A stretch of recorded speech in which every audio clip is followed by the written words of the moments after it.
el cuarto módulo a cargo de Amanda Rubilar, y el cierre del broche de oro lo hacemos con este webinar. Así que bueno, le paso la palabra a Amanda, que es la que va a presentar al expositor que tenemos hoy, que es para nosotros un lujo y un honor que haya aceptado realizar un webinar para nuestra diplomatura. Amanda. Buenas tardes, feliz primavera para todos. Muy contenta de terminar aquí el módulo de gestión de organizaciones de salud y sociedad del conocimiento. El tutor que dio ímpetu para entrar en todo lo que sea la educación virtual es el doctor Hernancio Ane, decano de la Facultad de Ciencias Médicas de la UCA, y él hizo posible que esta diplomatura hoy esté en ejecución. Bueno, ya está presentado, nos va a hablar de un tema apasionante del que él sabe mucho. Bueno, muchísimas gracias. Gracias por la invitación, Amanda, Teresa, dos extraordinarias profesionales, dos extraordinarias docentes, con las cuales tenemos el gusto de estar trabajando en la facultad ya desde hace unos cuantos años en este proyecto tan interesante, la diplomatura. Agradecerles a todos los participantes de esta diplomatura que han confiado en nuestra facultad, en la Universidad Católica, como opción para su proceso de formación continua, y todos aquellos invitados al seminario de hoy.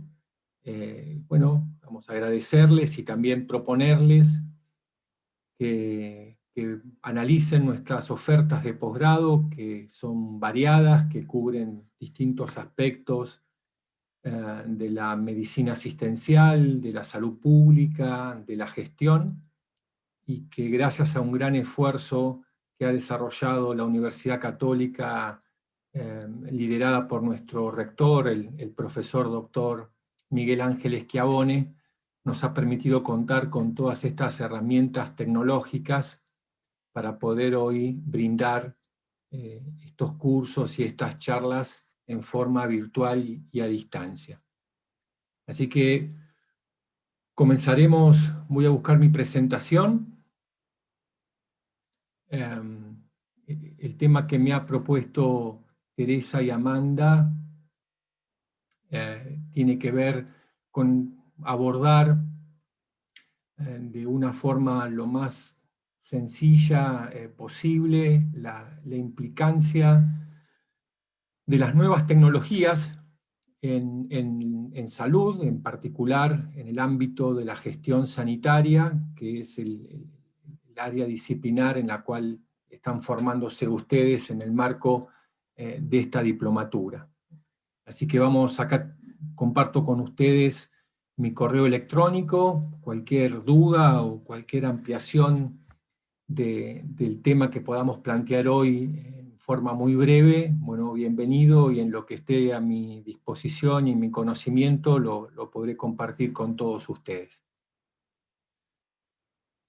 Este es el temario que vamos a intentar recorrer en los próximos 30, 40 minutos, así nos dejamos un espacio para poder compartir y poder aprender y escuchar las experiencias de todos ustedes.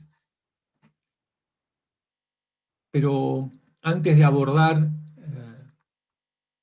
este primer punto, quiero compartir con ustedes una reflexión acerca de la historia de las máquinas, abordando la inteligencia artificial y el machine learning como uno de los ejes centrales de esta presentación. Y esta es una reflexión que tomo de un físico catalán, el doctor José Ignacio Latorre.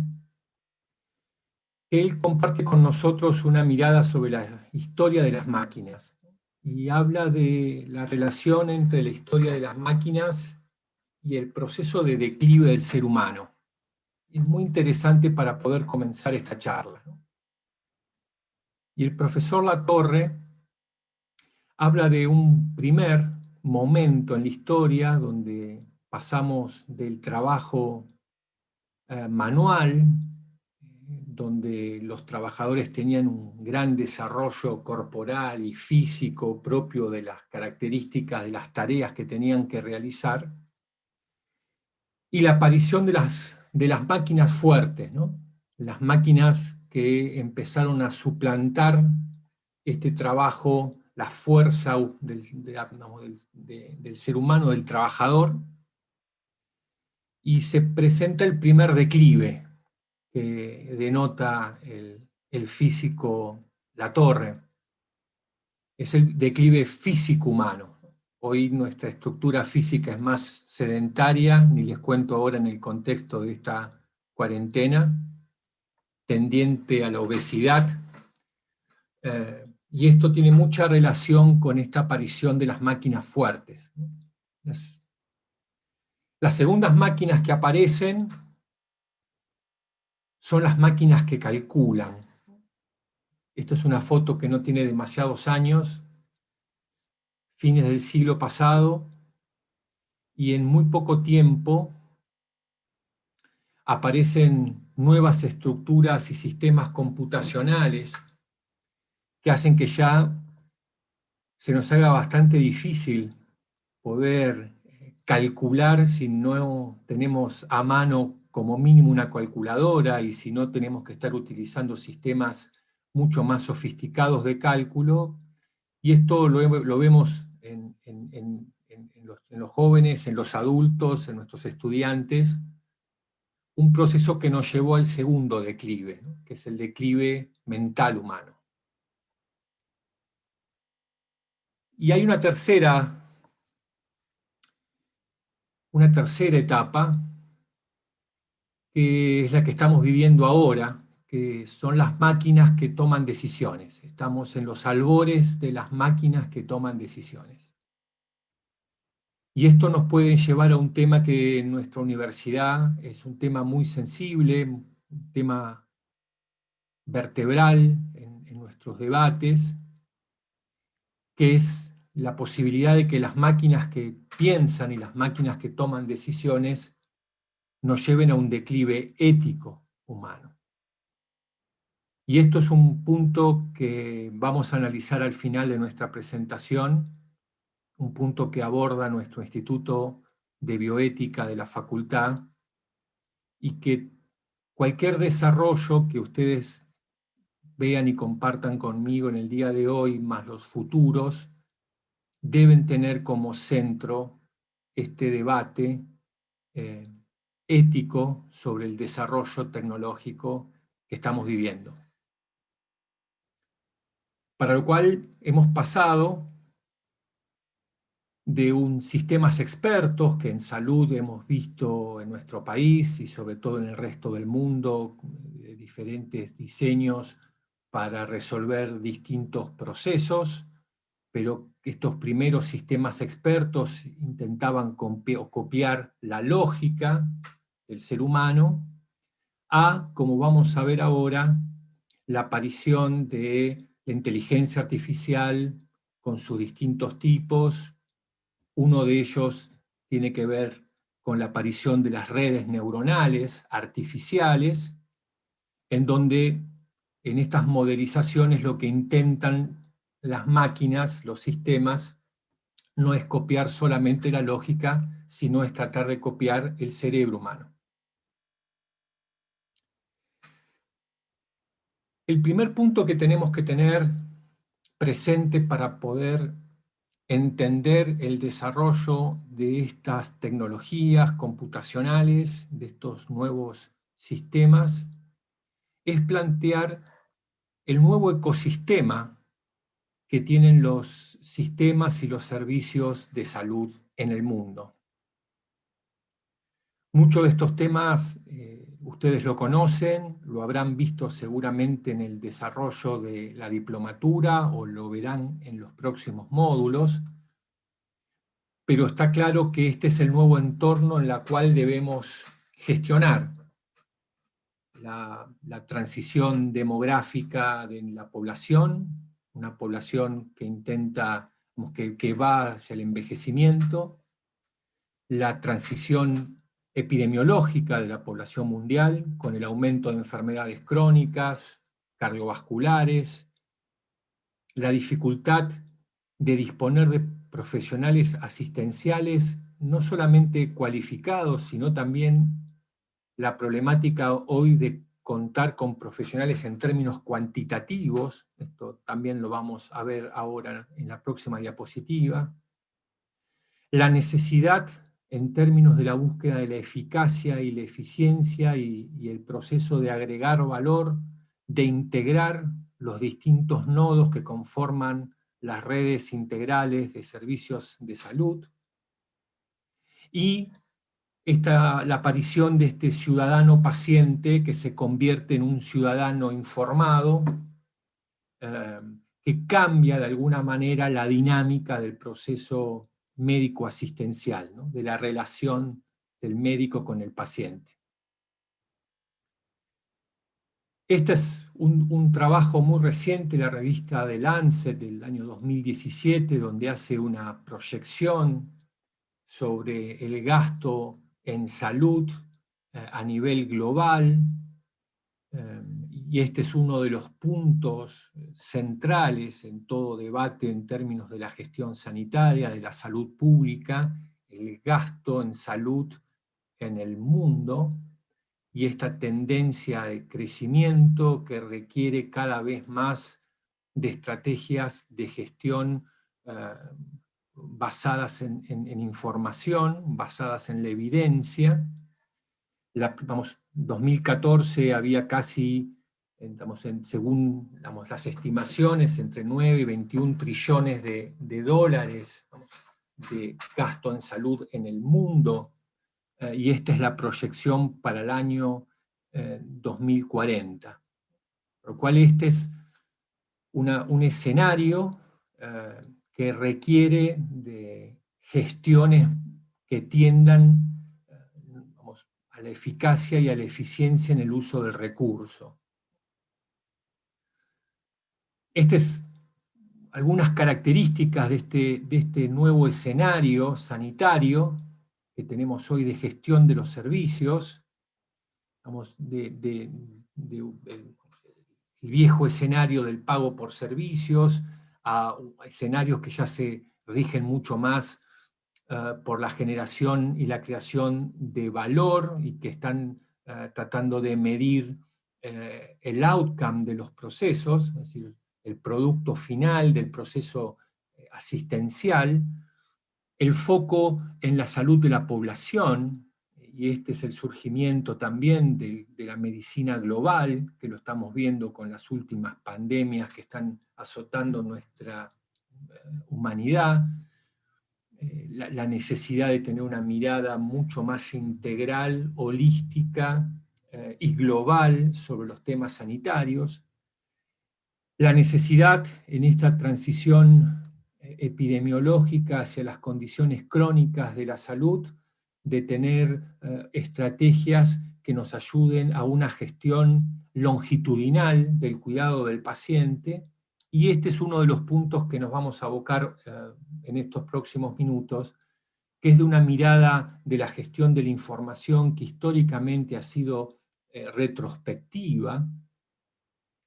El ejemplo que me vino a la mente en la auditoría médica son las auditorías de facturación, que eran de las pocas herramientas que no hace muchos años, 20 años, eran las únicas herramientas que teníamos al alcance los que hacíamos gestión, a este nuevo mundo que involucra la necesidad de predecir. Y esto basado en estos nuevos entornos de lo que hoy llamamos esta migración del triple aim al cuádruple aim, que es la gestión focalizada en la experiencia del paciente, en la salud de la población, en este enfoque en términos de costos de salud, y la incorporación de esta cuarta dimensión, gracias a Dios, que es el cuidado de la salud de los equipos de atención, los equipos de atención sanitarios. Así que en términos de gestión,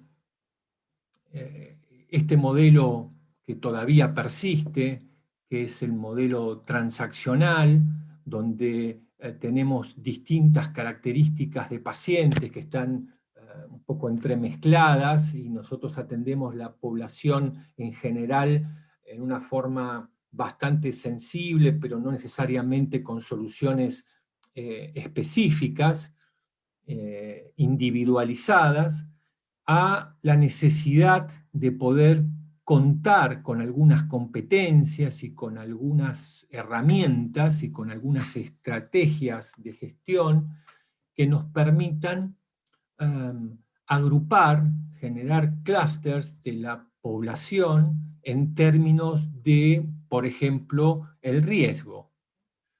Y esto entonces nos ordena un poco más en términos de la gestión de la oferta de servicios, seguramente generando una estrategia mucho más eficaz de poder establecer para cada grupo poblacional las estrategias que correspondan en un momento determinado. Esto es lo que pasa en un minuto en Internet. Y esto ha cambiado muchísimo las características de nuestra sociedad, nuestros hábitos individuales y sociales. Esto ha modificado las características de los datos y de la información, ha modificado los volúmenes de información que se generan por minuto en el mundo. Cada vez que yo veo este gráfico, siento ese escalofrío de tratar de imaginar el flujo de información por minuto que hoy está transcurriendo en las distintas vías y canales de comunicación basadas en la tecnología de Internet. Y el segundo punto de este nuevo ecosistema de la salud es la presencia de los sensores, ¿no? De la sensorización que está viviendo distintos sectores de la economía, pero en particular el sector biomédico, desde los dispositivos móviles, desde los relojes que ahora tienen incorporado la posibilidad de censar distintos parámetros, hasta este tipo de sensores mucho más sofisticados, en forma de stickers, de etiquetas o de tatuajes, que están en fase de prototipo y que están probándose, pero que muchos de ellos van a poder medir, por ejemplo, la temperatura y la exposición a los rayos ultravioletas, la bioquímica de la transpiración o por ejemplo, la presión arterial. Entonces, esto que hemos visto anteriormente, ¿no? Un mundo interconectado con un gran volumen de información, muy poco estructurada, a través de redes sociales y distintos canales formales e informales, más los dispositivos móviles y otro tipo de sensores, lo que ha hecho es que se ha producido una evolución o un cambio en el perfil de nuestros pacientes, de nuestra población a cargo en términos de gestión. De un enfermo paciente, que se caracterizaba por la pasividad, ¿no? Donde el profesional daba una recomendación y el paciente sin más acataba, a un paciente que ya empezó a generar consultas por medio de los portales de Internet, más reactivo, hasta lo que se denomina, o este autor por lo menos denomina, el enfermo ciudadano. Es un paciente que hace mejor uso de la información y de las comunidades y de los foros sociales en Internet. Para lo cual, todo este ecosistema ha cambiado drásticamente en los últimos años. Fíjense ustedes en este trabajo de Bailey del año 2018, que es un trabajo hecho en particular sobre Big Data y Machine Learning en unidades de cuidados críticos, pero es un buen gráfico para resumir esta complejidad, ¿no? Es decir, la incorporación a los tradicionales datos estructurados que el área de salud manejaba habitualmente, los procesos censales, la información que se genera habitualmente de los registros médicos tradicionales en los distintos efectores y financiadores de la salud, a la incorporación de un conjunto enorme de datos no estructurados. Y esto entonces ha sido un estímulo al desarrollo de nuevas herramientas de captura, de almacenamiento y de análisis para poder analizar en forma simultánea todos los datos que genera una persona durante el día y durante su vida, ¿no? Datos estructurados y ahora, a partir de las redes, de las ómicas y de los sensores, datos no estructurados. Entonces, esta es una proyección que hace un trabajo de MSC y del IDC, vamos, en términos de exabyte, en una proyección que llega hasta este año. Fíjense en ustedes el volumen recolectado de datos relacionados con el cuidado de la salud entre el año 2013 y el 2020, ¿no? Esto que muchos llaman el Big Data en salud, ¿no? Entonces, todo este volumen que hemos visto que se genera a partir de todos estos dispositivos y estructuras de recolección de datos que cada vez son más portables, más móviles, y la digitalización en el mundo de gran parte de los procesos administrativos y de atención médica, ha llevado a este crecimiento del volumen de los datos. Para buscar alguna cuantificación en este trabajo realizado por la empresa IBM,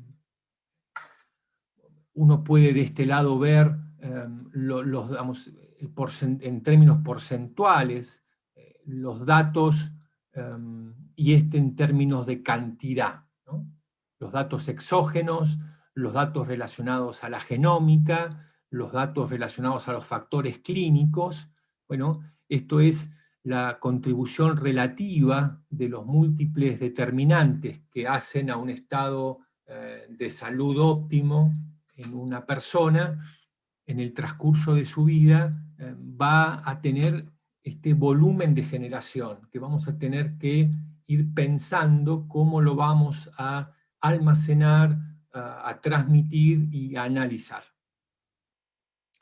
Así que nos encontramos en definitiva con este ecosistema donde no va a pasar demasiado tiempo en los países más desarrollados del mundo, donde vamos a tener digamos, mucha más presencia de los cuidados en términos de el bienestar, las actividades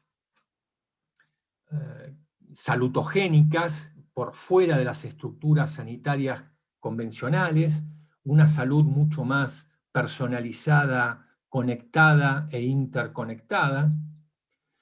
Todos los procesos que están en desarrollo en la actualidad, lo estamos viendo ahora con los desarrollos acelerados de la industria de las farmacéuticas, de las vacunas, en términos de buscar la solución de la vacuna para el coronavirus. Y este es un punto muy importante, que vamos a tener que entender nuevas maneras de trabajar en equipo. Creo que estamos viviendo una experiencia no buscada en esta pandemia, en distintas maneras como se han tenido que ir articulando y rearticulando los equipos médicos o los equipos de salud, buscando mejores desempeños con interacciones que hasta a lo mejor hace 6 meses atrás eran impensadas. En esto ahora el equipo de salud va a tener que incorporar distintas herramientas tecnológicas en su trabajo. Hasta tal punto, digamos, estamos avanzando en el pensamiento de la aplicación de tecnologías en el ámbito de la gestión de salud, donde ya hay algunos trabajos muy recientes, como el de Manoogian del año 2018, donde están transfiriendo experiencias y conocimientos y tecnologías de otros mercados al mercado de la salud. Esta es la aplicación de una arquitectura tecnológica bastante avanzada, de lo que hoy se llama el fog computing, y de una estrategia, de una arquitectura GC, que le dé marco de seguridad a nuevas maneras de poder analizar la captura, el almacenamiento y la distribución o interconexión de los datos en las distintas redes y los distintos centros de datos de almacenamiento. El segundo punto, el primero era el ecosistema, este nuevo ecosistema de la salud. El segundo punto necesario es la comprensión de las organizaciones de salud como sistemas complejos, como sistemas abiertos, adaptativos y complejos. Este es un trabajo de Labrador del 2006, donde nos propone reinterpretar la gestión de los sistemas de salud desde la teoría de la complejidad y de la teoría del caos. Esto es un tema que en nuestra universidad, en nuestra facultad, nos despierta muchísimo interés. El análisis de los sistemas complejos, nosotros entendemos que los sistemas sanitarios tienen estas características, ¿no? Esto excede la charla de hoy, pero comprender esta complejidad en la interacción de los distintos actores que forman parte de un sistema de salud es central, y mucho más en países que tienen sistemas de salud extremadamente segmentados y fragmentados como el argentino. Esta mirada desde las ciencias de la complejidad es importantísimo en términos también de desarrollar soluciones que, que respeten y que tomen en consideración la complejidad del sistema sanitario argentino. Esta es dentro de esta complejidad, de la multiplicidad de actores que tiene nuestro sistema, una de las cuestiones complejas en nuestro país y en el mundo tiene que ver con la gestión del capital humano, que es otro capítulo que nos excede ampliamente la charla de hoy, pero lo quiero traer en términos de la inteligencia artificial y la aplicación en la gestión. Fíjense en que para el año 2030 la economía mundial podría crear unos 40 millones de nuevos empleos en el sector de salud, pero pese a esto, se está proyectando un déficit de alrededor de 10 millones de médicos, enfermeras, parteras, etcétera, etcétera, en todo el mundo, según datos de la Organización Mundial de la Salud. Para lo cual, si ustedes ven la generación de profesionales a nivel de la educación superior, no alcanza para poder satisfacer estas proyecciones. Y esta es una de las tantas tensiones que también está viviendo hoy el mundo en términos de resolver la asistencia de los pacientes con coronavirus. Es por eso que aquí hay un espacio en donde las soluciones relacionadas con la inteligencia artificial podrían en algunos aspectos que vamos a detallar más tarde, colaborar con este déficit, sacando, ¿no?, al equipo médico de tareas que, como vamos a ver ahora, son rutinarias, con muy poco impacto cognitivo, así que pueden ser automatizadas, y entonces liberar un espacio de tiempo al equipo de salud para que hagan foco en acciones que generen valor en el proceso de atención. Esto de Chuck Leonard es un gráfico muy simple que, vamos, cuando él habla sobre el futuro del trabajo, pero que tiene que ver un poco con lo que le acabo de comentar, ¿no?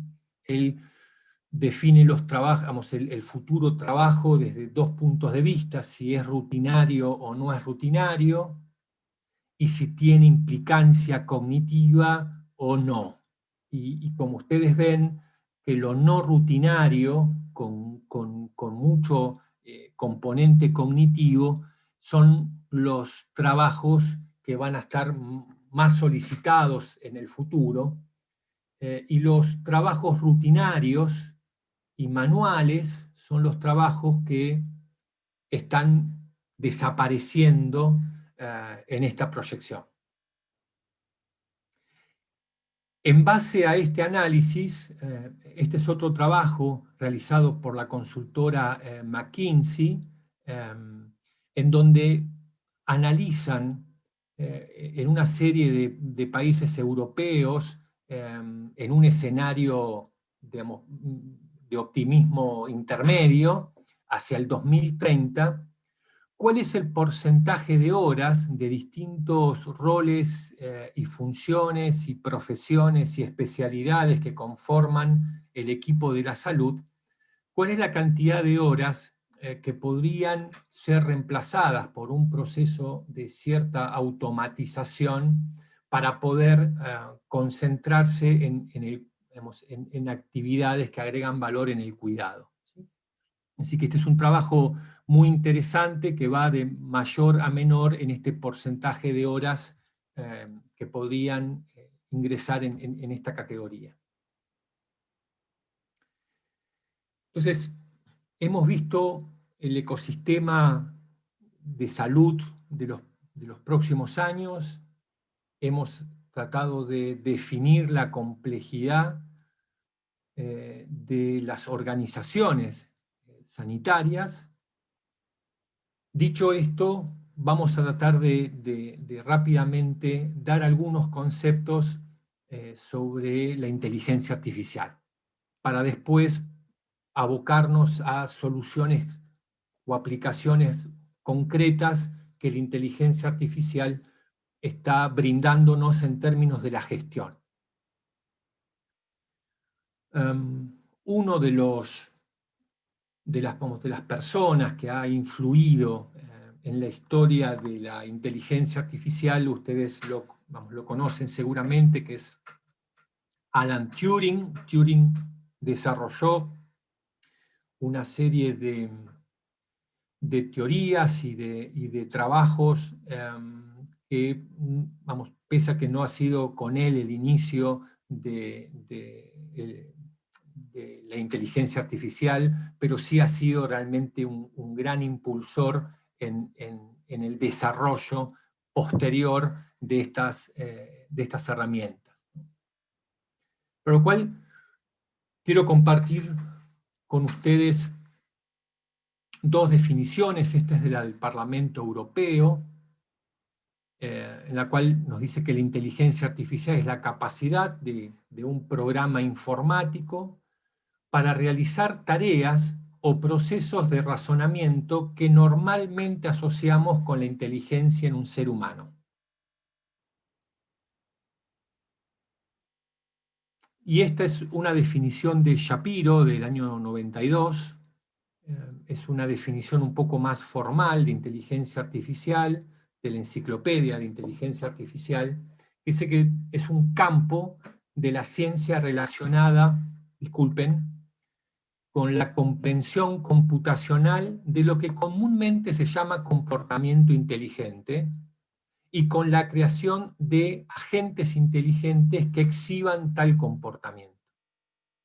Esta es una definición un poco más compleja, pero bastante completa, y esto define un primer concepto interesante,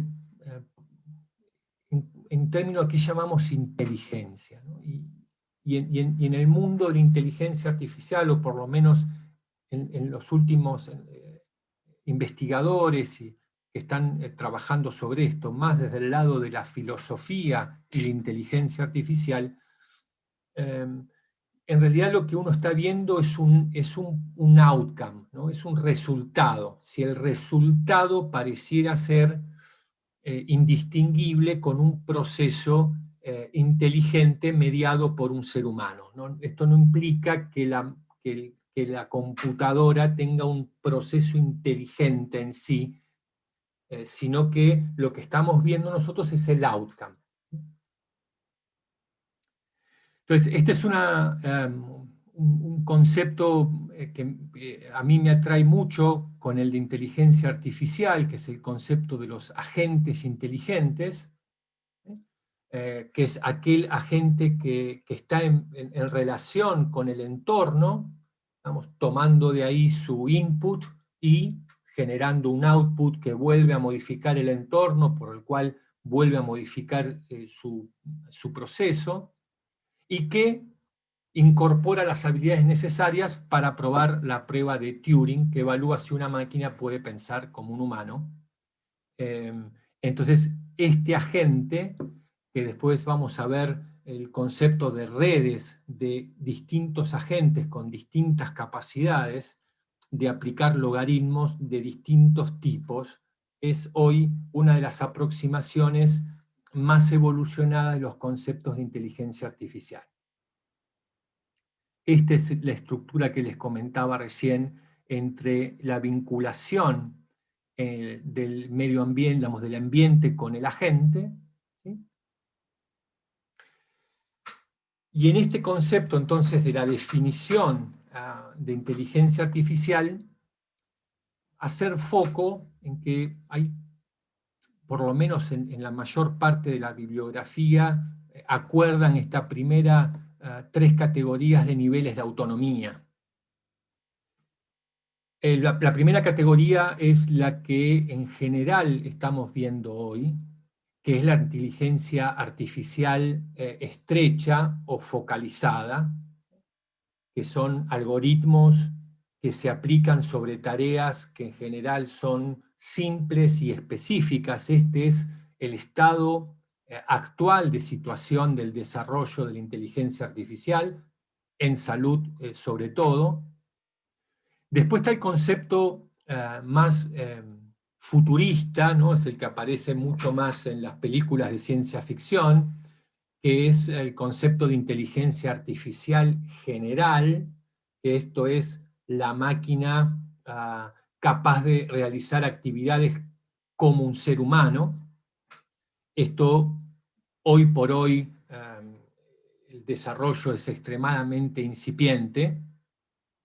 Y después un concepto mucho más superador en términos de desarrollo, que es la posibilidad de que estas actividades de inteligencia artificial superen la capacidad del ser humano. Adentrándonos ya en términos más concretos, dilucidar algunos conceptos que a veces se confunden o se superponen o se los trata de la misma forma. Esta es una clasificación muy sencilla en una línea temporal que comparte la empresa Oracle, entre el concepto general, la dimensión general de inteligencia artificial, que arrancó entre los años 40 y 50, que es la que acabamos de definir hace unas diapositivas, hace unos minutos atrás.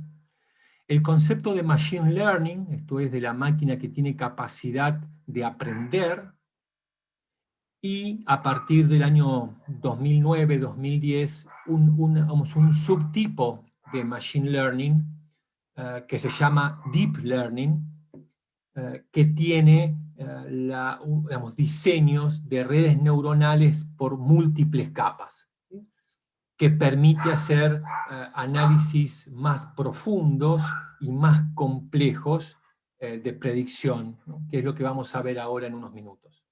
Esto es de la revista Nature, un esquema muy sencillo para poder analizar una red neuronal de múltiples capas, ¿sí?, donde en general se distinguen estas tres capas: la capa del input, la capa del output, y puede haber una o más de una capas ocultas de neuronas artificiales o perceptones, ¿sí?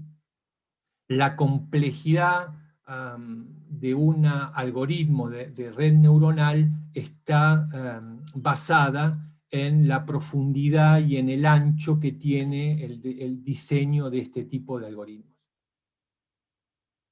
Esto es solo para aquellos que son mucho más amantes de una mirada desde los métodos matemáticos y estadísticos, aquí en particular del machine learning, cómo aprende un algoritmo de machine learning. Hoy se habla de tres tipos de aprendizaje: un aprendizaje que está supervisado, un aprendizaje que no está supervisado, y lo que se llama un aprendizaje de refuerzo, ¿sí? Estas son las tres maneras como un algoritmo va aprendiendo a partir de datos que toma del exterior o que va generando el propio logaritmo en su proceso de diseño, que vamos a ver ahora. Pero cada una de estas formas de aprendizaje están orientadas hacia distintos objetivos, ¿no?, para cumplir distintas funciones. Acuérdense que todavía estamos en el mundo de la inteligencia artificial estrecha o narrow, a la cual los algoritmos están digamos, preparados para resolver situaciones simples y con foco. Este es un gran trabajo de Floridi, es un filósofo que tiene grandes artículos en el mundo de la inteligencia artificial, donde él habla del futuro de la inteligencia artificial y, bueno, pone en un mapa categorizado por los paradigmas que hoy existen en la inteligencia artificial: el paradigma simbólico, el paradigma estadístico en negro y el paradigma subsimbólico en rojo.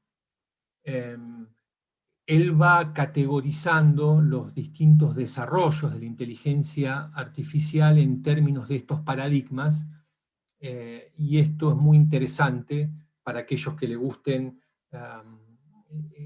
la discusión de los nuevos paradigmas, sobre todo la comparación entre los paradigmas simbólicos y subsimbólicos. Es muy interesante y tiene mucha aplicación en el futuro para el ámbito de la salud y de la medicina. Rápidamente comparto con ustedes una línea temporal para que ustedes vean que ya desde 1940, en 1943, Warren empieza con algunas publicaciones en términos de tratar de emular con modelos matemáticos el funcionamiento de del sistema nervioso del ser humano. En 1957 hay un artículo emblemático del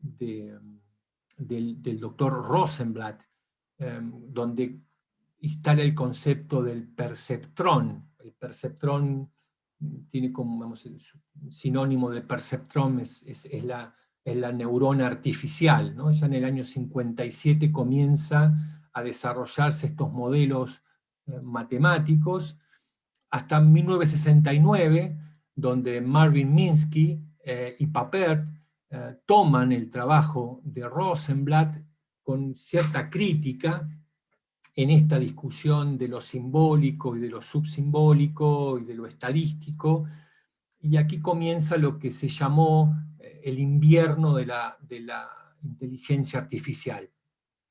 Hubo una especie de desasosiego, un cierto pesimismo en un momento, que se retoma a partir del 74, con el trabajo de Werbos, y allí hay una serie de grandes autores que hoy por hoy son extremadamente reconocidos, que generan una nueva ola de investigación en términos de arquitecturas, digamos, cognitivas y distintos tipos de conformación de redes neuronales.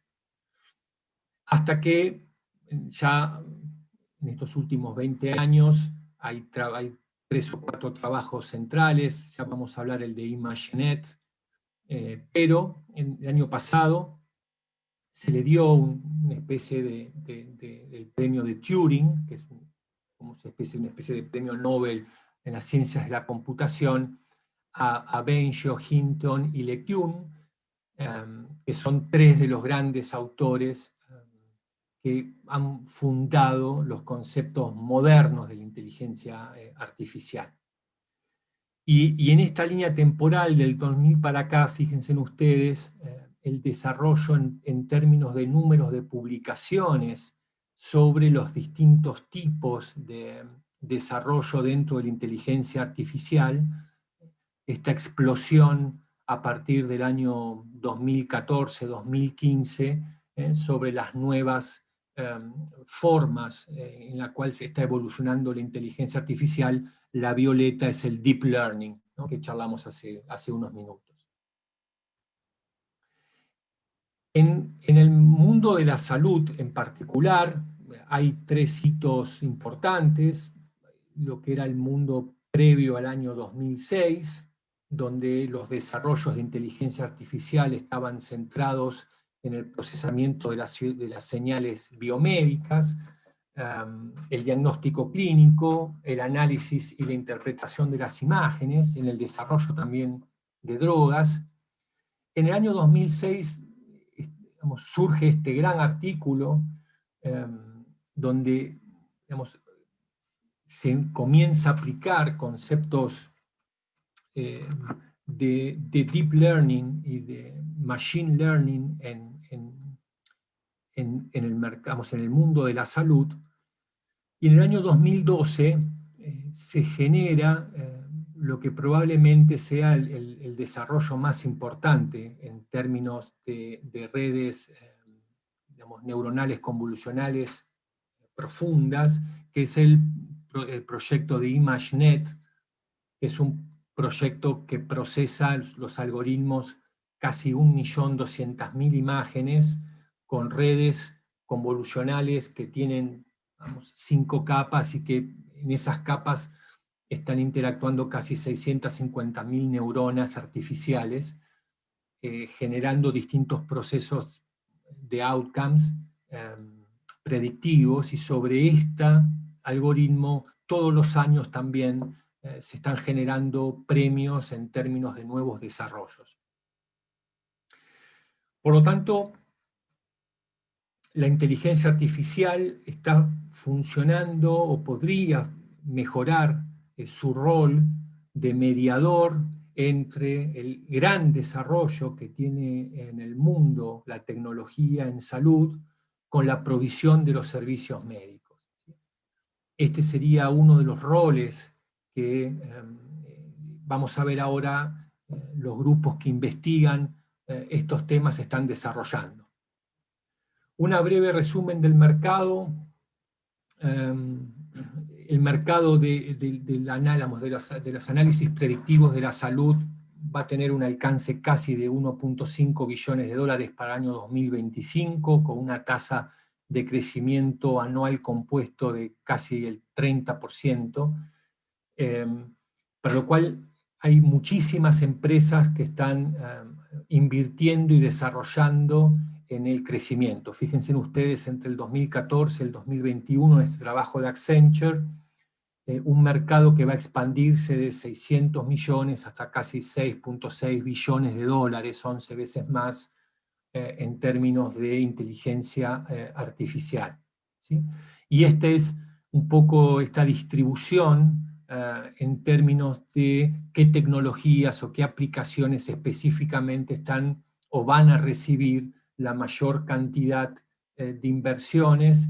Fíjense que la primera es todos los dispositivos de cirugía robótica asistida, y el segundo es el de los asistentes de enfermería virtuales, y esto tiene que ver muchísimo con este déficit de recursos humanos que hemos planteado algunas diapositivas por detrás.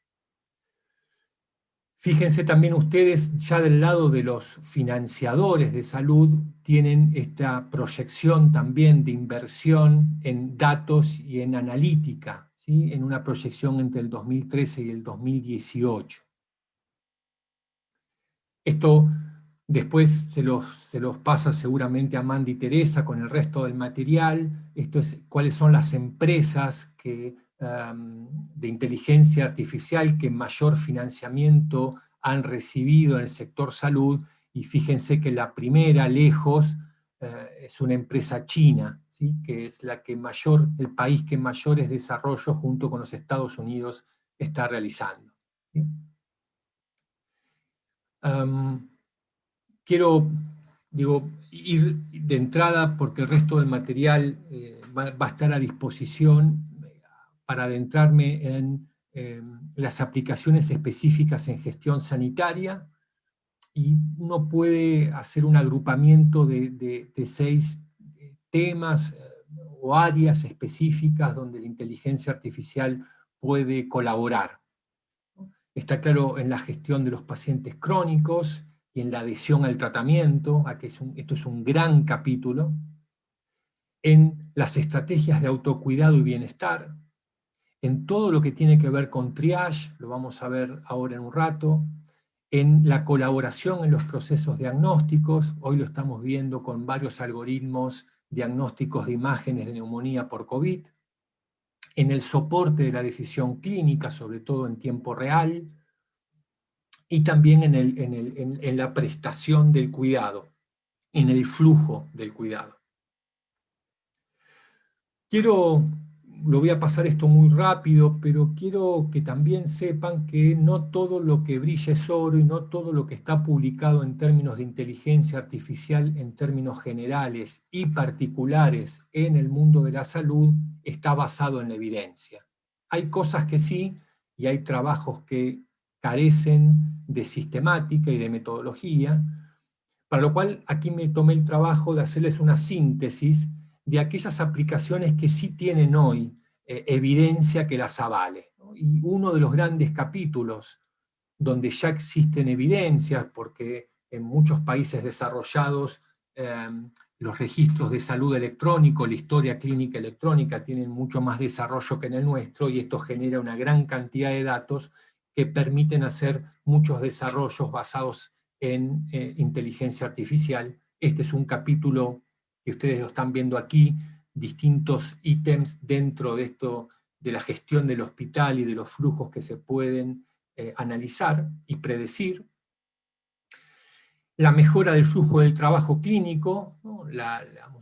Hay un montón de algoritmos que hoy tienen, sobre todo en la interpretación del lenguaje, que está bastante desarrollado, y hay algunas experiencias ya en nuestro país también, en algunos hospitales de la comunidad de la ciudad de Buenos Aires están muy avanzados en esto. Después, esto lo vamos a ver ahora con algunos ejemplos concretos, todo lo que tiene que ver con la emergencia prehospitalaria, la gestión de listas de espera, los soportes automáticos de la toma de la decisión médica en la emergencia, las predicciones sobre las reinternaciones hospitalarias, los sistemas de gestión inteligentes sobre la demanda asistencial y por ende la posibilidad de generar turnos en forma más personalizada, y que es un gran trabajo, que creo que puedo compartir con ustedes después la cita, sobre los sistemas predictivos de disponibilidad de camas hospitalarias, que en el marco de esta pandemia hubiese sido de una grandísima utilidad. Esto son otras aplicaciones concretas basadas en la evidencia. Aquí me detengo un minutito en el término de la medicina personalizada y de precisión, que también es todo un capítulo de conversación, de charla y de debate, pero en esto realmente la inteligencia artificial está trabajando muchísimo. Lo que estamos viendo hoy en la pandemia, que es esta epidemiología que hoy se está basando en algunos modelos matemáticos y algoritmos de predicción, en nuestra facultad estamos incipientemente trabajando en el desarrollo que vamos a estar publicando dentro de muy poco tiempo, y todo lo que tiene que ver con la sensorización y la robótica, y los nuevos modelos de pagos basados en la creación de valor. En todas estas áreas específicas de gestión hay evidencia bibliográfica sobre la cual nos podemos sostener. Esta síntesis que comparto con ustedes está basada en gestión. Hay todo otro capítulo de la aplicación de inteligencia artificial en términos de la biomedicina y de los procesos clínico-asistenciales. Aquí me quise enfocar específicamente en aquellas áreas y dimensiones de la gestión sanitaria que hoy tienen aplicación. Y como ustedes van a ver acá, rápido un collage de aplicaciones concretas de Machine Learning sobre distintas dimensiones de la gestión de pacientes, digamos, de alto costo, en la posibilidad de la predicción de la reinternación después de procesos posoperativos en emergencia, la predicción de la readmisión a 30 días en pacientes con insuficiencia cardíaca. Es decir, hay un montón de publicaciones que hoy están trabajando en la interacción de la inteligencia artificial y la gestión específica. ¿Sí? Aquí quise compartir con ustedes, digamos, algunos de aquellos más importantes y los más serios en términos de método de casuística. ¿Sí?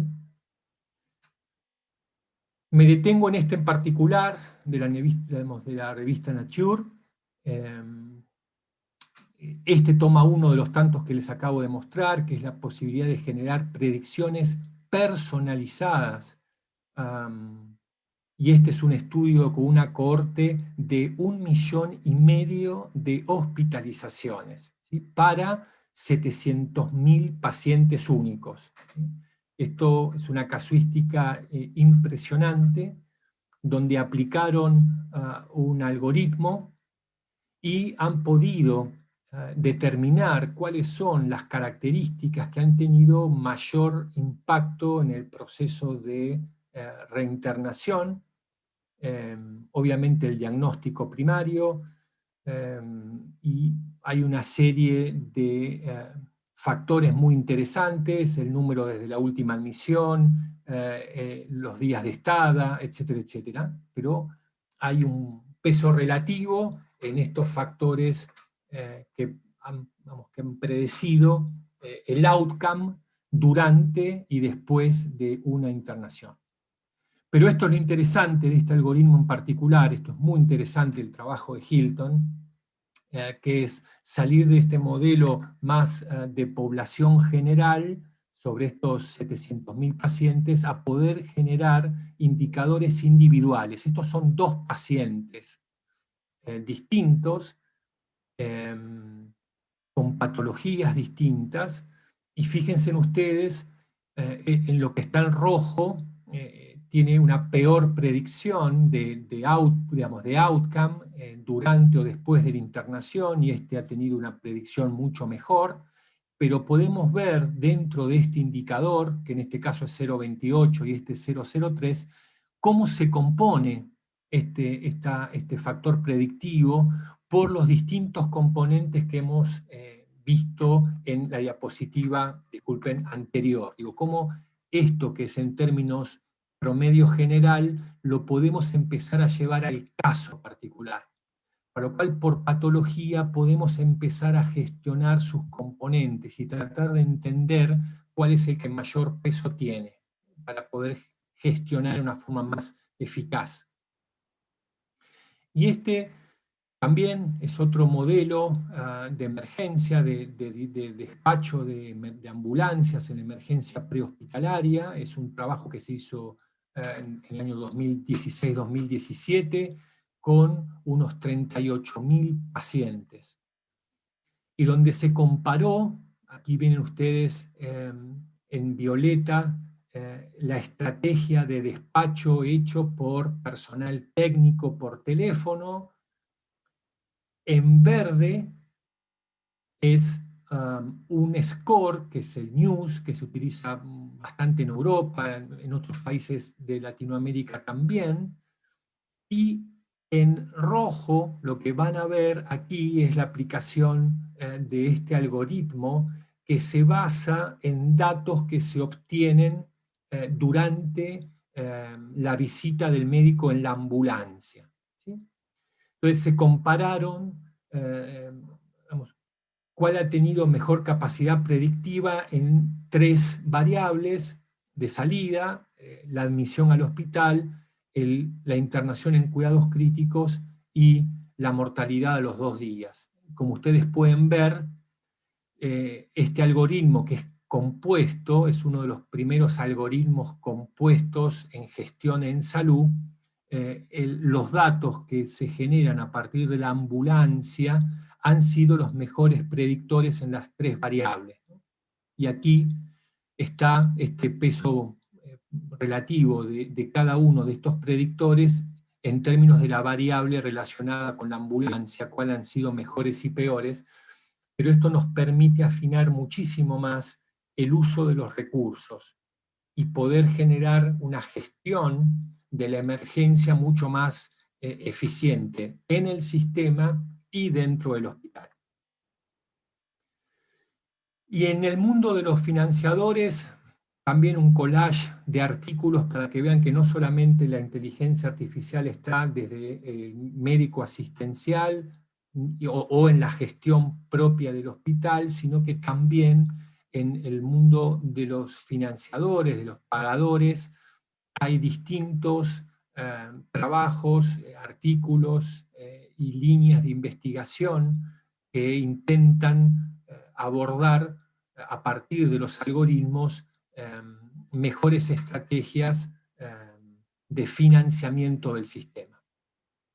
Para terminar, 2 minutos más, esto es solamente una reflexión que es probablemente una de las tecnologías que cambien sustantivamente el desarrollo de todas estas herramientas que acabamos de charlar, que es lo que hoy es un desarrollo incipiente de un desarrollo de computación cuántica, ¿no? Que es a partir de lo que se llama ahora el qubit, ¿no? En vez del byte, ahora es el qubit. Y ya hay muchas proyecciones respecto a la aplicación de este diseño tan potente de procesamiento de datos en términos de la aplicación de inteligencia artificial. Estas son las alertas que les quiero dejar a la hora de leer un trabajo de inteligencia artificial en salud. No todo lo que está escrito es serio y está avalado por un método científico, así que tengan en claro sobre todo los sesgos, que son muy importantes en el diseño de una herramienta de estas características. Y termino con estas pequeñas consideraciones bioéticas que requiere cualquier debate de la aplicación de inteligencia artificial y robótica en cualquiera de los aspectos de la vida del ser humano. Y para esto solo quiero remarcar el interés y la ocupación y la preocupación que tiene nuestra universidad a partir del Instituto de Bioética, dirigido por el padre Rubén Revelo y un conjunto de extraordinarios profesionales, que junto con la Pontificia Academia por la Vida estamos analizando y participando activamente en poner sobre la mesa la problemática ética de ciertos desarrollos, muchos de ellos bastante dudosos en términos de la protección de los derechos y de las libertades. Por lo cual les dejo algunos de los tantos artículos que la Pontificia ha generado en estos últimos años y algunos metaanálisis sobre este tema. ¿Sí? Hay una gran noticia, este es un artículo que salió hace semanas, de Eric Topol, en donde le da la bienvenida por primera vez a unas guidelines, a unas guías y protocolos para poder ordenar la investigación y la publicación de trabajos de inteligencia artificial, que es el Spirit AI y el Consort AI, dos grandes trabajos que se los recomiendo, porque va a empezar probablemente a ordenar los clinical trials que utilicen inteligencia artificial. ¿Sí? Así que no nos olvidemos que la tecnología no tiene ética, la tecnología carece de ética, y es por eso que es absolutamente irreemplazable el rol de la persona liderando, guiando y entendiendo que esto es una herramienta más y que tenemos que estar muy encima y ocupados en que estos desarrollos no avasallen el concepto de ética personal y de nuestras libertades, fundamento de nuestra ética. Así que, de mi parte, Amanda y Teresa, muchísimas gracias.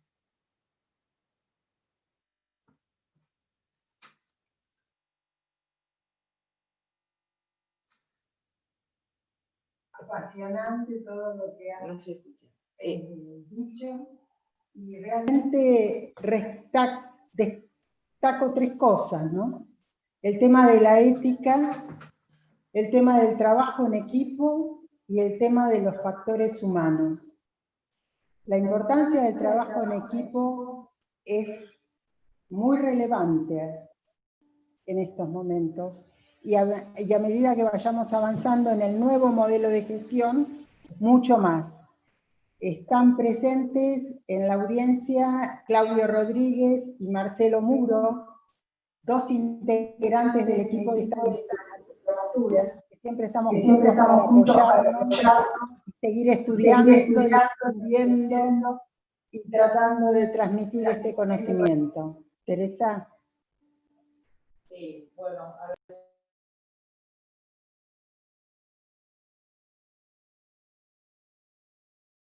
agradecerte, Hernán, la puesta en día en un tema tan complicado, tan amplio y tan candente como es el de la inteligencia artificial. Esto nos vino fantástico para el cierre de nuestro módulo, que justamente habla de la gestión de las organizaciones en la sociedad del conocimiento.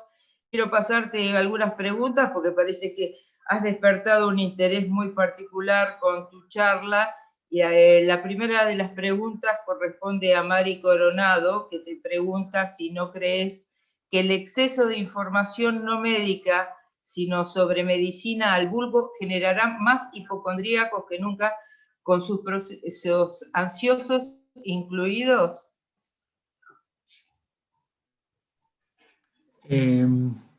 Muy buena pregunta. Creo que es uno de los grandes temas que forman parte de los debates y van a seguir formando parte de los debates en términos de las estrategias de la comunicación en la salud. Es un hecho que claramente es inexorable porque el Internet en todas las cosas y la democratización en la posibilidad de estar generando contenido en forma no necesariamente regulada, hace que la información sea muy heterogénea, y en términos de salud esto nosotros lo vivimos todos los días, ¿no? En la época de Internet, y cuando no había tanta Internet, el manejo de la información no rigurosamente analizada y producida genera este tipo de situación. No sé si generará más personas hipocondríacas, pero sí hay una especie de sobrecarga de información, y creo que ahí hay un gran debate. La facultad no hace mucho, a través de nuestro Instituto de Investigación del Biomed, dio un seminario web sobre el manejo de la comunicación en términos de salud, de los comunicadores de salud.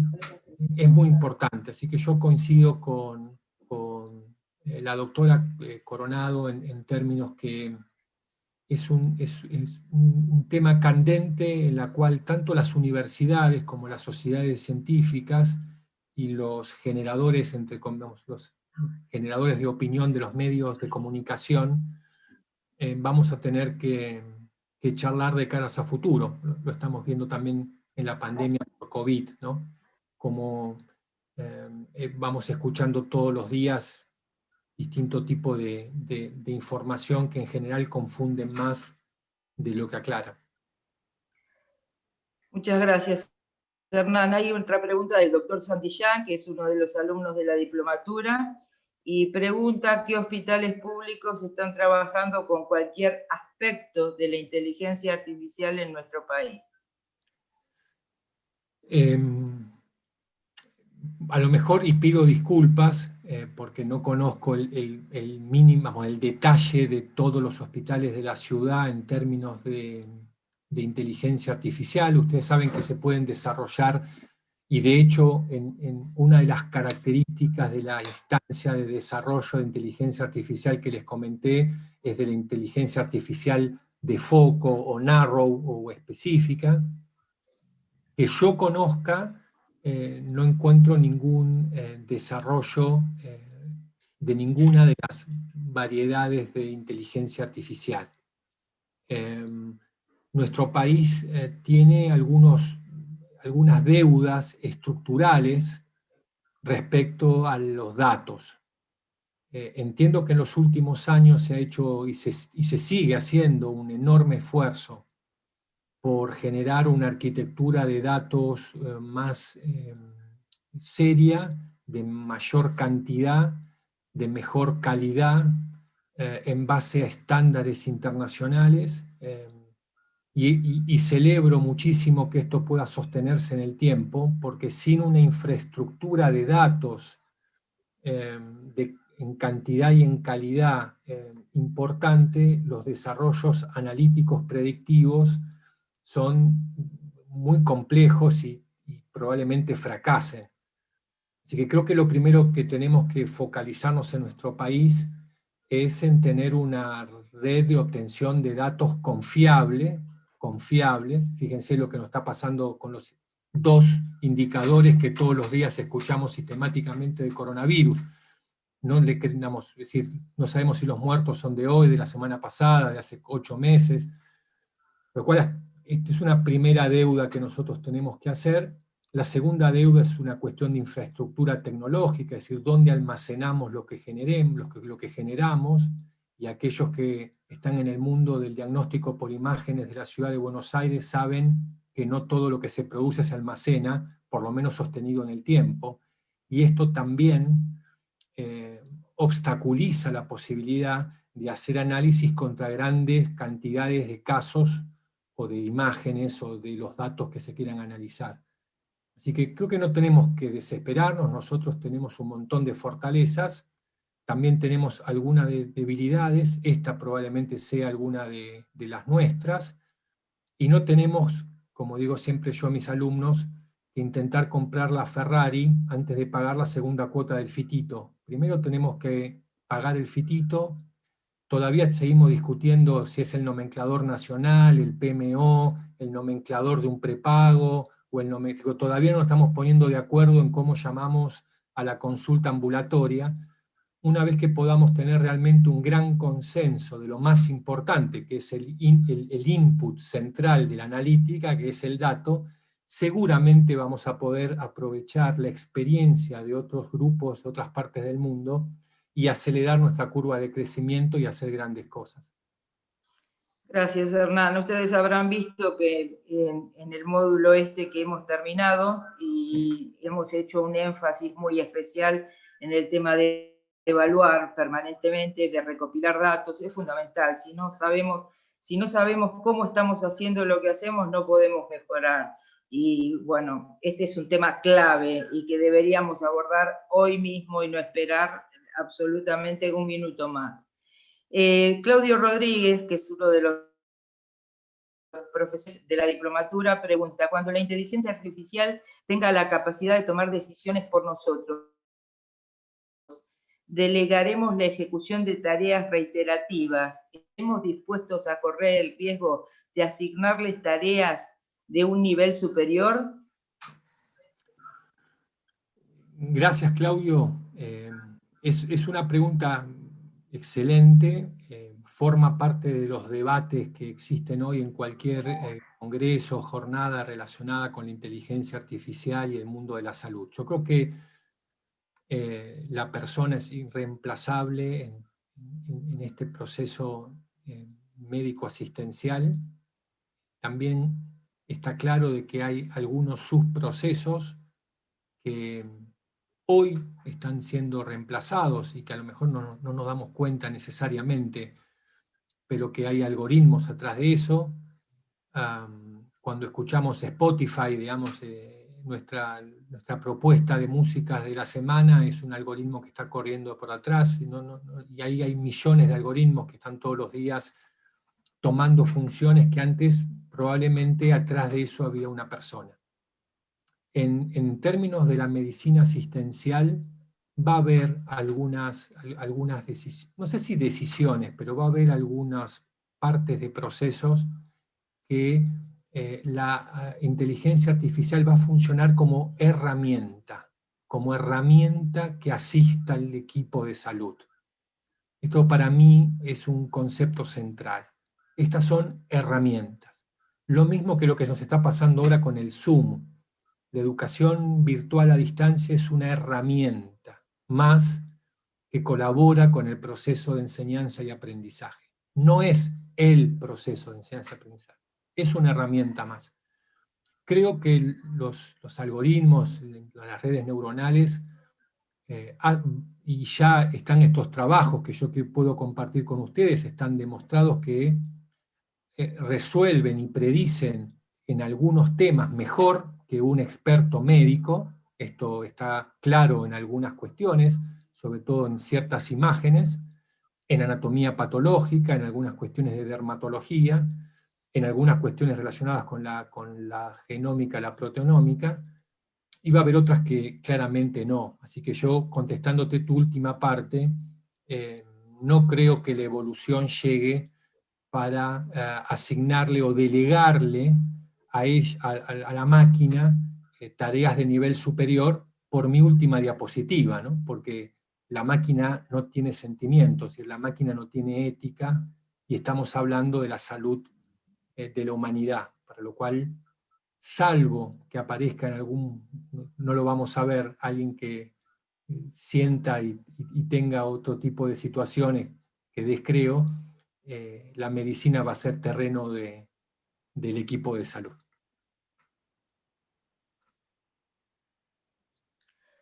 Bueno, tenemos una pregunta de un conocido por ambos, el doctor Patricio Casasa, que te felicita por la presentación. Dice: gran presentación, doctor Seana, y como ya nos tiene acostumbrados a todos los que lo conocemos. Pero hace una pregunta y dice: ¿cree que la inteligencia artificial potencia las capacidades humanas? Hola, Patricio, qué bueno que estés por ahí. Entiendo que sí, y entiendo que hay un grupo que no denomina esta tecnología inteligencia artificial, sino que lo intenta llevar hacia el mejoramiento de las capacidades humanas. Y me parece que eso es una definición un poquito más exacta de lo que hoy está pasando. Toda esta tecnología que yo así en 45 minutos intenté compartir, claramente puede potenciar las capacidades, porque le da tiempo al equipo de salud, al médico en particular, a dedicarle tiempo a cosas que agreguen valor y delegar en aquellas cosas que tranquilamente pueden automatizarse en otro. Y esto también es muy importante, porque hoy el médico está haciendo 400.000 tareas y no tiene el tiempo necesario para una aproximación humanista y personalizada, porque está haciendo 400.000 cosas al mismo tiempo. De esas 400.000 cosas, estoy convencido de que hay un porcentaje que son no cognitivas y rutinarias, que tranquilamente la va a poder hacer un algoritmo con la misma cantidad de eficacia o mejor que un profesional. Y esto es lo que se está trabajando, por ejemplo, en el gran capítulo de la aplicación de la inteligencia artificial en el diagnóstico por imagen. Esto es, que los algoritmos hagan un primer triage de las imágenes simples que le llega a un médico radiólogo, que le pueda brindar un primer diagnóstico aproximativo. Esto está demostrado que lo hacen con la misma eficacia o mejor que un médico radiólogo con experiencia, y darle ese tiempo a los médicos especialistas en ocuparse de los casos más complejos y de estar, por ejemplo, con el paciente al momento de brindarle el informe. Actividad que la especialidad también ha perdido en los últimos años. El paciente recibe un informe por un PDF. No hay un contacto humano de un médico especialista que fue el que hace el informe con el paciente que lo recibe. Entonces, hay muchos trabajos que están focalizados en esto, en sacar lo rutinario, no cognitivo, para que el equipo de salud pueda realmente hacer lo más parecido a lo artístico, que es lo cognitivo y no rutinario, lo que tiene que ver con la creación, ¿no? Y con la humanidad. Muy bien, también María Belén Costa, que es otra de las alumnas de nuestra diplomatura, dice, excelente por la presentación, y pregunta, ¿hay algún tipo de proyecto de regulación de inteligencia artificial en salud en Argentina? Qué gran desafío lograr eficacia, eficiencia y efectividad de recursos con ética, realmente. María Belén, después te paso a todos, a través de Teresa y de Amanda, una serie de documentos que se están generando con mesas de expertos de todo el mundo, donde están participando en la actualidad, entiendo yo, una o dos personas argentinas, expertos, y que están debatiéndose en términos de la ética y la robótica y de la ética y de la inteligencia artificial. Creo que este artículo que compartí con ustedes al final de Eric Topol, de la revista Nature, que salió la semana pasada, creo, con la presentación de estos dos guidelines para regular los clinical trials relacionados con inteligencia artificial y salud, y cómo debe publicarse un artículo relacionado con inteligencia artificial y salud, es un primer paso que antes no teníamos para empezar a darle una mirada ética hacia el manejo de una cantidad de datos que ustedes ya han visto de la magnitud del cual estamos hablando y que se están generando muchas veces sin nosotros haber dado nuestro consentimiento, o habiendo dado el consentimiento para un modelo inicial, como alguno de estos algoritmos tienen procesos de retroalimentación del aprendizaje y van ajustando sus predicciones a partir de lo aprendido, no significa que lo que nosotros hayamos consentido sea lo que el algoritmo terminó ejecutando, aprendiendo y generando como predicción. Esto es lo que se llama hoy la black box o la caja negra de esas capas ocultas de redes neuronales, en la cual hoy ni siquiera el que ha diseñado el algoritmo conoce qué es lo que está pasando allí dentro. Entonces este es el punto que ha generado la mayor cantidad de alertas en el mundo de la bioética. Es este famoso black box que ha generado, por ejemplo en los Estados Unidos, habiendo cargado, ustedes saben que los algoritmos, sobre todo los modelos supervisados, requieren una cantidad enorme de casos para entrenarse. Luego que se entrena el algoritmo, se coteja contra información a testear. Ahora, si los casos en los cuales ustedes entrenan un algoritmo tienen algún sesgo, ese algoritmo va a aplicar ese sesgo al panel de datos que ustedes lo confronten. Y esto fue lo que pasó no hace muchos años en los Estados Unidos, en algún HMO muy importante, que tuvo que salir a pedir disculpas públicas, en el cual en los datos donde se entrenó el algoritmo había una menor presencia de ciertas etnias, que es un sesgo que tiene todo el sistema de datos norteamericano, que también está pasando, dicho y sea de paso, con el coronavirus. Entonces, por ejemplo, ese algoritmo se quiso poner en práctica en un sistema de salud en Sudáfrica y generó predicciones incorrectas porque el panel de entrenamiento no había incorporado a la población negra en cierto porcentaje. Entonces, este tipo de cosas, sin una mirada ética y sin una guía y políticas gubernamentales e internacionales, pueden hacer daño, pueden dañar la salud de la persona y de las poblaciones. Entonces, esto es muy entusiasmante, esto es lo que está y lo que se viene, pero no podemos perder de vista que esto debe necesariamente ser acompañado cercanamente por una mirada de estas características.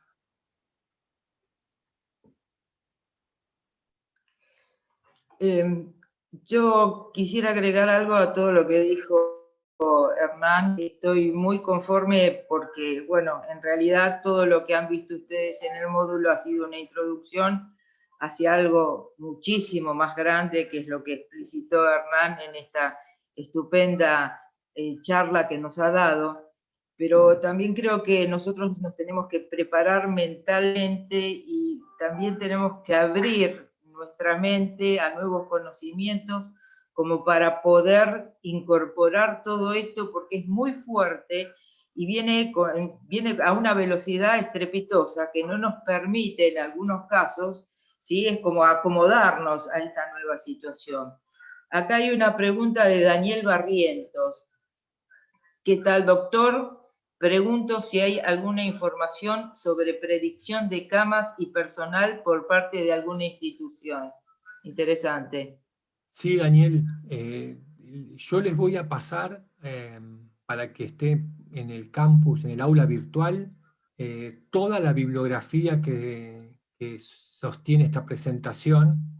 Es una recopilación interesante de unos casi 50, 60 artículos de inteligencia artificial y gestión, y ahí vas a poder encontrar algunas experiencias que no son locales, son internacionales, en general de los Estados Unidos o de China o de muy pocos países europeos. Inglaterra tiene un sistema de información sanitario extremadamente sólido, donde vas a poder ver algunas experiencias muy concretas de gestión de camas y de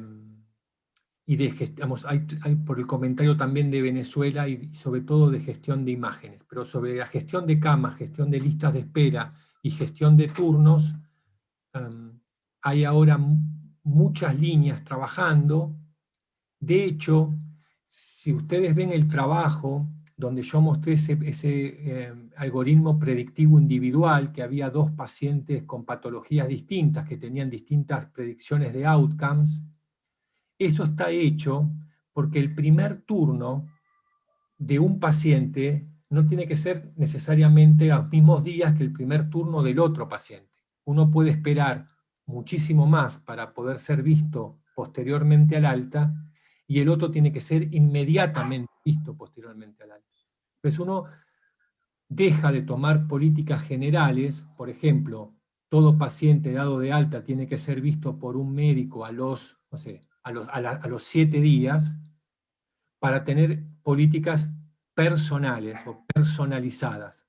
Algunos serán 7, otros serán 3 y otros serán 25, pero depende de estas predicciones. Entonces, esto, sumándome a lo que comentaba antes, sí es una herramienta que facilita, que mejora las capacidades de gestión de cualquier institución, prestadora o financiadora. Fíjense ustedes, si trabajan en cualquier institución, lo que implica ponerle el código de nomenclador o de ICD-10 o del estándar que sea un diagnóstico de egreso. Fíjense ustedes lo poco específico que somos nosotros en poner el motivo de defunción. Bueno, hoy hay decenas de experiencias, de algoritmos que, tomando información, tomando datos de la historia clínica, codifican en términos de facturación las historias clínicas sin la necesidad de que haya un personal administrativo, por lo cual los procesos de facturación son más eficientes, los porcentajes de débito a la facturación son cada vez más bajos, y los criterios de medición de calidad sobre el proceso en esta generación de valor al final están basadas en evidencia. Entonces, hay mucha cosa que hoy se puede empezar a leer para cuando en algún momento en nuestro país podamos tener sistemas de gestión institucionales más robustos. Tenemos una pregunta que vamos a tomar como la última, porque la verdad que ha sido muy generoso el doctor Ciabane con nosotros por tiempo, sabemos que tiene mucha actividad. Es de Federico Weiss y pregunta, usted habló de las finanzas de la salud. Claudio Velocopit dijo que las finanzas de la salud mundial son el núcleo de los problemas en la economía y finanzas. ¿Está de acuerdo? No, eso es una respuesta para economistas. Me da mucha vergüenza y la realidad no me considero con conocimiento para poder dar semejante respuesta en términos de las finanzas y de la economía mundial.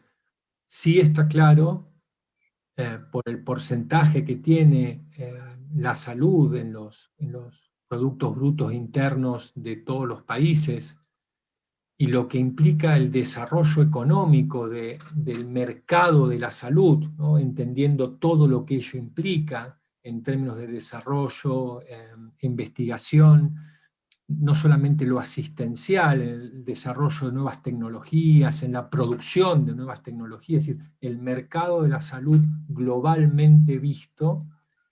Fíjense lo de recursos humanos, digo, la cantidad de puestos de trabajo que genera el mercado de la salud en el mundo. No puedo rankearlo, no puedo decir si es mucho, si es poco, lo que sí digo que seguramente es un segmento del mercado muy importante, que genera muchísimas fuentes de trabajo, que es el motor del desarrollo de nuevas tecnologías que después se aplican a otros mercados de la economía, y que claramente, y esto lo van a ver ustedes en este curso y lo habrán visto en cualquier otro jornada, seminario o congreso, el costo de la atención médica tiende al infinito, no siempre con una, digamos, con una equivalencia en equidad, en calidad y en eficacia. Hay veces que el costo se gatilla sin tener un impacto concreto en el estado de bienestar de la población. Para lo cual, creo que estas herramientas, en un futuro que para algunos será más cercano, para otros será más lejano, va a ayudar a generar un sistema más equitativo en la distribución, basado más en la información que en los criterios subjetivos probablemente del ministro o del político de turno.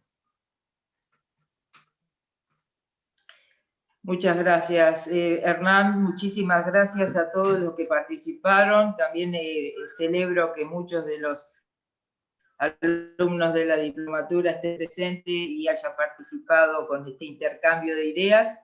Y bueno, le agradecemos una vez más al doctor Hernán Seoane, porque realmente para nosotros, particularmente para Amanda y para mí, es un orgullo haber llegado al cuarto módulo teniendo a un invitado de lujo, dando una charla tan interesante, y bueno, como era de esperar, ha abarcado el tema en una magnitud impactante, o sea que tenemos que ir todos a reflexionar sobre esta nueva realidad que nos está avasallando, y tenemos que prepararnos, como dije anteriormente, mentalmente para poder incorporar todo esto. Muchísimas gracias a todos. Nos estamos viendo. Gracias. Gracias por la invitación y ojalá que la próxima vez nos veamos en nuestra casa de Puerto Madero, y que entonces podamos volver a rehumanizarnos en lo vincular, porque realmente se extraña y las extraño mucho. Así que gracias a todos los que participaron, y Dios los bendiga a todos. Hasta luego. Ojalá así sea. Adiós. Buenas noches.